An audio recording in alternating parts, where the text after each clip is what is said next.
Hello everyone, আমি Susmita. Welcome to Susmita's kitchen. তো চলো বন্ধুরা, রাত্রেবেলায় ডিনার করব। তো ডিনারে আমাদের কি থাকছে ভিডিওটা কন্টিনিউ করতে থাকো। দেখতেই পাচ্ছ রুটি করা কমপ্লিট আছে। ডিমের রসা কষা। এবার দেখো কিভাবে আমি বানিয়েছি। ডিম নিয়েছি, 4টে বড় বড় পেঁয়াজ, কাসুরি মেথি, আদা রসুন কাঁচা লঙ্কা কিশমিশ কাজু। আদা রসুন কাঁচা লঙ্কা কিশমিশ কাজু আর একটুখানি পেঁয়াজ আমি বেটে নেবো এগুলো। তো এদিকে তেল গরম হয়ে গেছে, তেলে দিয়ে দেবো ডিমগুলো একটুখানি ভেজে নেবো ভালো করে।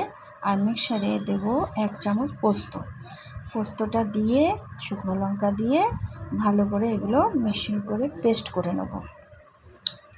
তো বন্ধুরা, আমার চ্যানেলটি ভালো লাগলে like comment share and follow করে পাশে থেকো। তো দেখো এখানে ডিম ভাজা কমপ্লিট। ওই তেলের মধ্যে দিয়ে দেবো পেঁয়াজগুলো একটু লাল লাল করে ভেজে নেবো। বেরেস্তার জন্য কিছুটা পেঁয়াজ তুলে রাখবো আর কিছুটা পেঁয়াজ ওই মশলা ডালিয়ে ভালো করে কষাবো।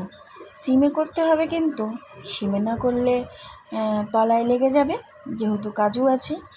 তো দেখতেই পাচ্ছ কিভাবে করছি। ভালো করে কষাও মশলাটা দিয়ে। ভালো করে যখন কষানো হয়ে যাবে দেবে 1 চামচ বাটার আর 1 চামচ সস। ভালো করে কষিয়ে তেল যখন বেরিয়ে যাবে দেব জল পরিমাণ মতো জল দিয়ে ফোটাবো একটু। তারপরে দেব ডিমগুলো। তো ডিমটা তো বেশি ঝোল হবে না, আর বেশি যে যেমন গ্রেভি খেতে চাও সেইভাবেই করতে হবে। নুনটা আছে তার সাথে পরিমাণ মতো। আর এখানে কিন্তু আমি সাদা তেলে পুরো রান্নাটা করেছি, আর হলুদ দেব না।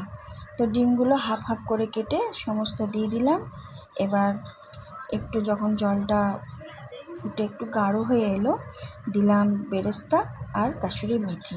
তো বন্ধুরা, আমার ডিমের কোরমা রেডি, রাত্রে ডিনার রেডি। তো খেতে হেভি লাগলো, তোমরাও রান্না করে খাও। আর আমার চ্যানেলটি ভালো লাগলে like comment share and follow করে পাশে থেকো। তো দেখো তোমাদের কাছে পরিবেশন করে দিলাম রুটি, ডিমের কোরমা আর পেঁয়াজ। টাটা।